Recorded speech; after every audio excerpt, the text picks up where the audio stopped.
DRPAK here, all for the first time, not the sixth time. Sweaty handshake. Dr. Eric Helms is back on the channel. Dr. Eric Helms, PhD, WNBF Pro, the man, the myth himself.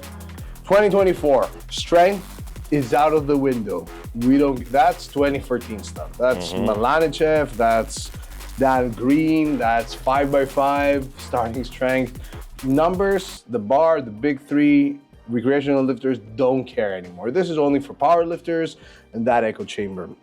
But we're bringing it back, baby. Let's go. And even though muscle growth is the thing, there is a way to get both and to get quite good at both. And I am a big fan of that. And I think it's relatively easy to have your cake, buy a second cake, have both of them, cry yourself to sleep, wake up the next day, do it all over again, and then lift weights and get stronger and bigger simultaneously. So, and because you're somebody who's done that literally multiple times, and at the highest level, at least for natty. For bodybuilding. For bodybuilding, yeah, sorry. Yeah. I kissed your ass too much. Yeah, well, I'm not that good of a strength athlete, but by general standards, by research standards, I'm incredibly strong. By research standards, I'd say you're a more, like, our minimum dose studies, I think they're the strongest studies in the literature at the moment, and we're talking about like a mean deadlift of like 230, 220, so... I'm killing it. 260, 2 standard deviations above, yeah. The abdomen is back. Right. So, I want to talk about the idea of power building. How can one get those gains as far as strength goes, but also mainly focus on hypertrophy and mainly focus on building a good physique? Well, the trick is to commit to being ideological impure and accepting that it is an abomination. Yes. That is step one. No, in all seriousness, I think, believe it or not, despite there being independent best recommendations for the variables of strength training versus hypertrophy training, 95% of people can max out their gains in both strength and hypertrophy almost completely simultaneously. Let's go. Yes, I'm in full agreement with that. And I think the whole debate of power building was maybe one of the most, not useless, but the idea of a spider physique and the issues with doing too much strength training on top of it and stimulus to fatigue ratio. But you're the guest. I'll pause the ADHD. We'll see how long that lasts. Let's see. And hear from you. So one thing, big TNC, disclaimer. I am currently focused exclusively on bodybuilding training because when I try to split my attention between strength and hypertrophy, I cannot maximize my potential. And here's the additional TNC disclaimer to that TNC disclaimer. Most people are not trying to compete at WNBF Worlds and place top 5. Yes. Most people are gonna be in their intermediate phase, unfortunately, for life. And I'm gonna help you not have that be the case. And it took me until this point, I've been lifting for 20 years, to where my goals truly required me to specialize. And 99% of my audience are not in the same position as me. I know that may sound arrogant, but what I'm saying is that even up to the point where I attained my pro card, I was simultaneously training for strength and hypertrophy because that was what I wanted to be. I've always seen myself as a physical culturalist, meaning someone who is equally interested in strength and bodybuilding.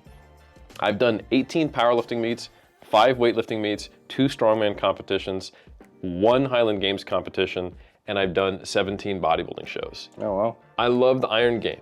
And the first competition I actually did was a push-pull meet in 2006. And then after that, in 2007, I did my first bodybuilding season. And I've always trained in the same season or in alternating seasons in both strength and physique sport. Never caused me a problem. I've progressed this whole time, and it's only now where I see, listen, if I want to go from being good enough to get a pro card to potentially being competitive as a pro, I am actually starting to run out of resources to dedicate to strength training. Resources, time, energy, mental focus. But that is just not true for most people. Most people don't need to be doing 20, 30, or 40 sets per week for a given muscle group to make progress. They don't need to be taking every single set to failure, and they don't need to be avoiding some of the movements which are more technically demanding, cardiometabolically demanding, and have a slightly higher risk especially when you perform them to failure at higher volumes. That's an exclusive issue of someone in my position, right? So, the way we used to approach power building back in the day was we were technically correct in thinking about the requirements of hypertrophy training and how they could be adapted for strength, but probably not efficient in our approach. What I mean by that is once we realized, and this is more than a decade ago, that you can produce hypertrophy training with almost any rep range, right? Whether it's 5s, 6s, even 3s if you're willing to do a few more sets. That's a viable way to grow muscle. Okay. And then a muscle doesn't really know what exercise you're doing. You know, of course, if you match for things like muscle length, tension at the right point, et cetera, et cetera, et cetera. But there's no reason you can't use a squat, a bench press, and a deadlift as some of the hypertrophy tools in your arsenal, right? So the traditional approach to power building is something like 5x5, but applied to like everything. Yeah. So you have your strength days, you have your hypertrophy days, or you start your hypertrophy days with like sets of 5 or sets of 3s or something like that on your squat, bench, and deadlift, and then you train in like the 6 to 8 rep range for everything. You know, you're doing like tricep push downs for sets of 6. I don't know why, but it's because I'm interested in strength and size. And that certainly can work, but I don't think it's the best approach. And believe it or not, huge shout out to you. To you. The minimum effective dose training work that you did, I think, changed the perspective of not only me, but of our community as a whole as to what might be the most efficient pathway to building strength while also having time to build size. And what I do currently for my dual sport athletes and what I've done for myself is that I focus on relatively low rep, low volume training on the specific lifts I want to be strong in, because it takes less time and there's much more potency per unit of volume. And then I dedicate a lot of time to hypertrophy while thinking about what type of hypertrophy training will probably also serve the dual purpose of having good transfer to the main lifts. And then if I actually am working with someone who wants to compete in powerlifting and bodybuilding at the same time, then I will take a phasic approach to where we might figure out what's the minimum dose they need for maintaining muscle size while focusing on powerlifting, and we'll alternate between those two. So like a practical example of what this might look like, we'll take someone who is a powerlifter and a bodybuilder who actually competes. We might do a couple of sets of hamstring curls, a couple of sets of calf raises, a couple of sets of leg extensions, and then primarily squats and deadlifts phased and periodized for their lower body training as they go into a meet. And then for the upper body, they're going to be doing a fair amount of bench press, both in the high rep ranges and low rep ranges, and then enough like minimum dose style training, rows, lat pull downs, bicep curls, tricep push downs, and some lateral raise work. And that's when they're close to a powerlifting competition. And we'll follow traditional peaking approach for the powerlifting, doing the minimum amount we need to not lose size. So I don't want to set them up for having a harder time when they switch to a more bodybuilding focused phase, which exactly the opposite might look like working up to a single at a relatively low RPE. We're talking furthest from a powerlifting comp, but not seeing large backsliding in squat, bench, and deadlift. Twice per week, they might do a single on bench, and once per week each on the squat and the deadlift, they might do a single, and we're talking an RPE 5 to 7. And you'd be surprised how even just those 1 to 2 singles per week can maintain 90-95% of their peak strength that they had in competition, while they dedicate all the rest of their time and energy towards doing the amount of bodybuilding work they need to peak. And that's very different than doing 5x5s on tricep pushdowns. Yeah. And you know, we didn't really have a good reason for that other than, well, I can build muscle with 5s, but I want to be strong, so that's what I'll do for all my exercises. But if you think about it conceptually, why are we doing tricep pushdowns in the first place? Well, I want big triceps, and I know that more contractile tissue in my triceps should transfer a little bit to making me stronger. But I'm not actually caring about how much I'm doing a tricep pushdown with. That's not going in the logbook as sweet new PR. I mean, you might be happy about it, but the goal is to bench more, overhead press more. And the goal is to build larger triceps. So you need to then scale it back and think about, okay, well then what's the best approach to build muscle in my triceps? I could do it with a 5x5, but maybe it makes a little more sense from like a joint integrity perspective and just a comfort perspective and a loadability perspective to be training in the 8 to 20 rep range.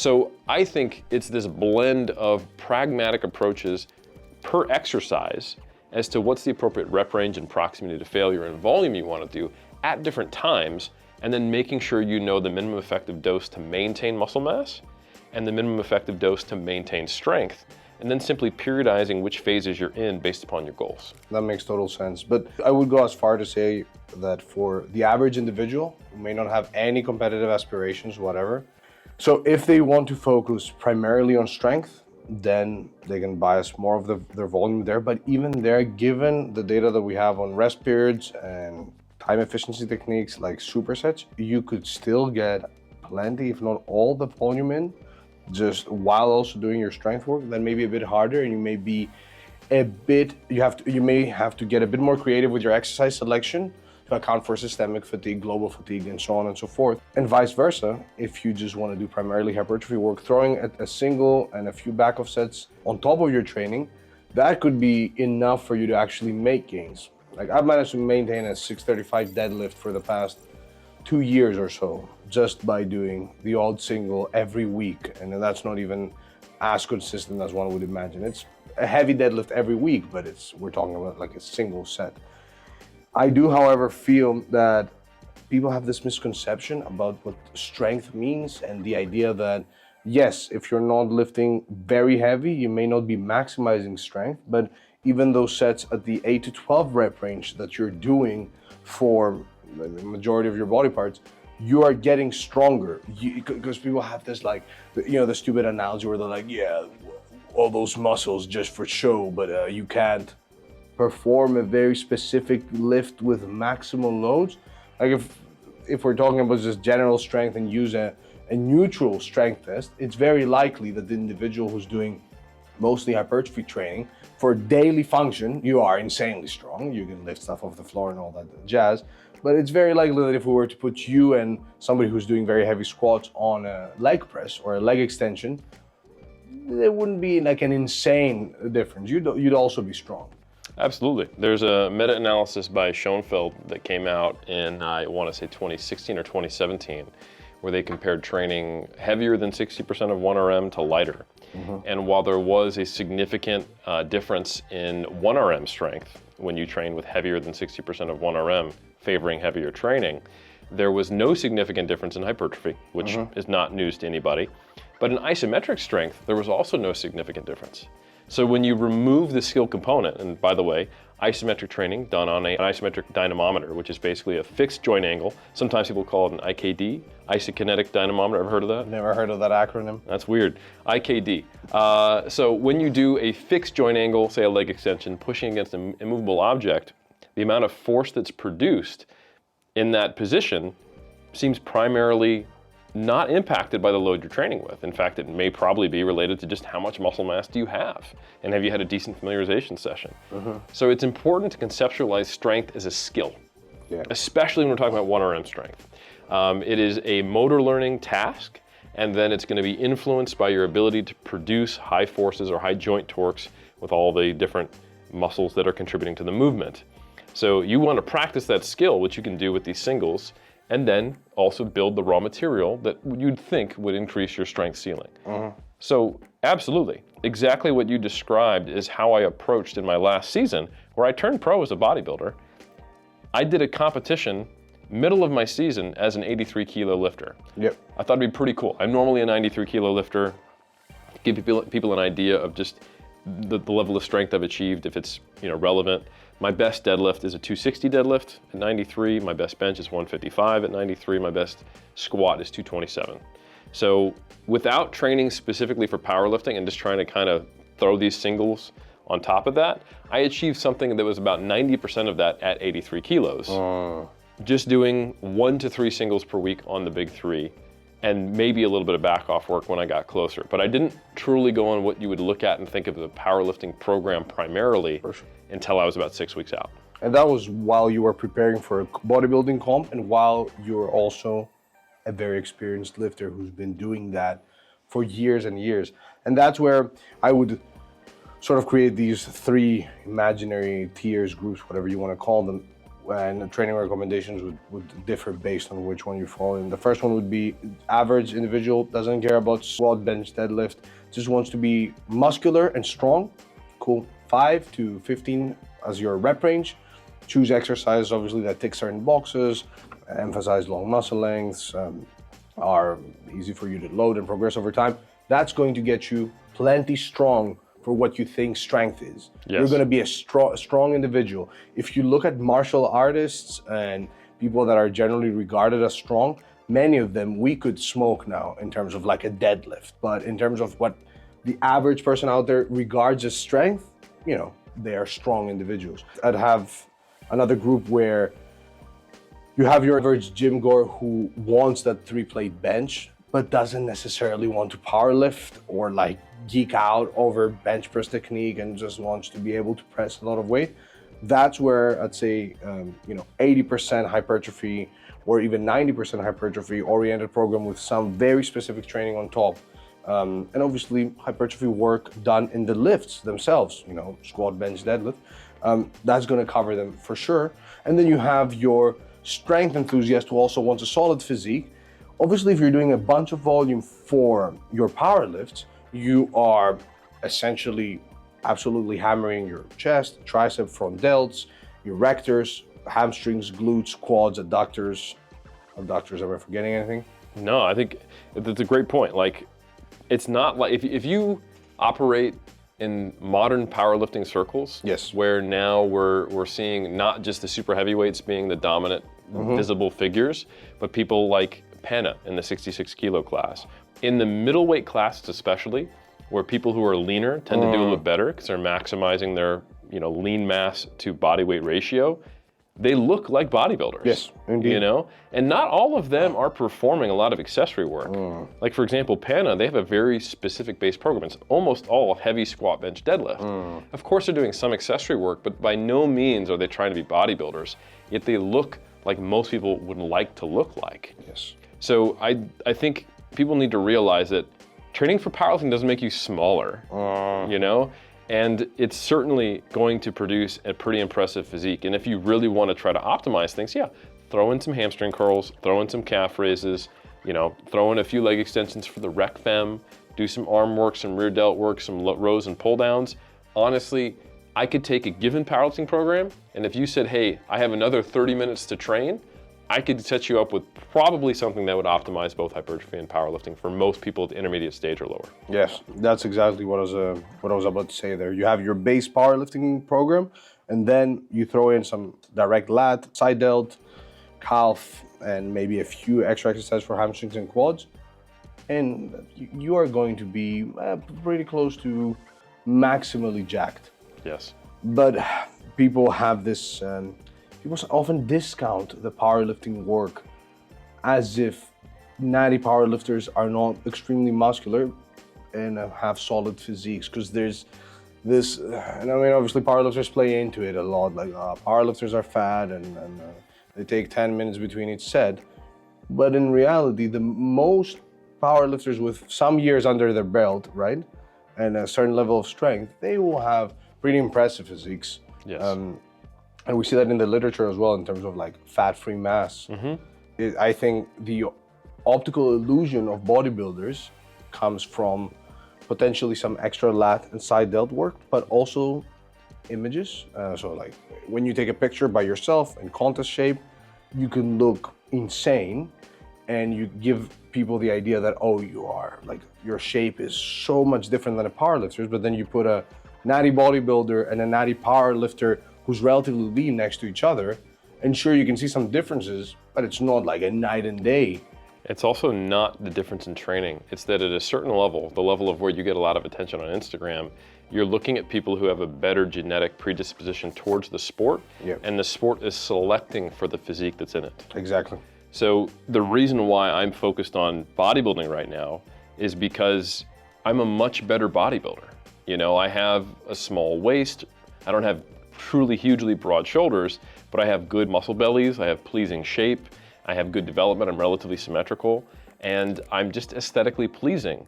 But as far as strength, totaling in the mid 600s at best at 93, that's just not gonna get me to nearly the same level that I can get in bodybuilding. I'm not an amazing pro bodybuilder, but I can actually compete at the world level. Yeah. I'm never gonna make an open worlds team or place in the top 10 for any worlds team except maybe Masters Worlds. Or if you get a Greek citizenship. Perhaps, but then I will maybe make the Greek team, but place 40th at the world level. In the world. I prefer 7th in the world, and then trying to work on placing higher than that in bodybuilding. You know what I'm saying? So like, there's a big disparity. And that's an example of sport selection. Sometimes we get it twisted. Like we'll watch the Olympics and we'll see all these swimmers with, you know, wide lats, and they go, oh, so swimming must be good for your lats and your shoulders. Like, no. Those people are high-level swimmers because of the way they're shaped so that they can get to that performance. It's not the training that's necessarily causing it. Yes. It's not like playing basketball makes you 7 feet tall. It does not? There you go, see? Or Jeff Nippard would be so much taller, right? He's a really good basketball player, I'll give you that. He is, but it hasn't made him taller. Yes. Right? That's a really good point, yeah. That's something I think a lot of people discount. So the point being is that when you look at these differences, you're observing an effect, not a cause. So yes, the average person may not need to optimize things. And it is these discussions of competitive bodybuilders and powerlifters that bring about the discussions of stimulus to fatigue ratio or what is optimal. But I think the typical person who's talking about this optimization game or how do I make it most efficient, it's a straw man. You are at a level of your development where you can maximize the rate of progress in strength or hypertrophy, doing far less at far lower loads than the people who are having those conversations. It's not an issue for you yet. So it's this kind of false problem. If you are only at 50% of your total potential development of strength or size, you don't need to worry about, oh, how do I fit together the perfect program so I can optimize everything so I can eke out these gains? Like, brother, just train and you're gonna get bigger and stronger. Once you get to the point where you can't train for both, you'll know it. And it took me 20 years, right? Like I did eventually get to the point where I realized, okay, if I wanna improve my total from 630-ish and I wanna get to 650, I need to dedicate about 15 hours per week of powerlifting training. Yes. And when do I have time to do bodybuilding or the energy or the mental focus? I don't. And if I wanna get from the point where I'm barely making it into the pros to maybe making some noise or just at least being middle of the pack with the pros in bodybuilding, even that single on squats, bench, or deadlift is gonna take some time, energy, and resources away from all the other nonsense I need to do and the endless number of sets that I'm trying to accomplish. So that's a problem that very few people have. Very few. And you're still, in one scenario, maintaining a physique that the average person would look at and be like, oh wow, that guy looks insane. And vice versa, you're maintaining a level of strength where, cool, 2-3 weeks of powerlifting specific training and you're back at your peak. Absolutely. Like I do RDLs with over 400 pounds for 5, 6, 7 reps. I probably can't do a sumo deadlift at 260 right now, but I guarantee you, if we went and put 220 on the bar and I just warmed up a little bit just so I wouldn't be scared of my hamstring popping off, I could do a 220 kilo sumo deadlift right now. And that's real. Hey! He was ready. Always ready. Never got lucky. Don't forget to like, subscribe, follow Eric Helms, buy his books, compliments on the other video. Camera is running out of battery. ADHD gang, 10% off, Rascal, at myadapt.com, best app out soon. Peace!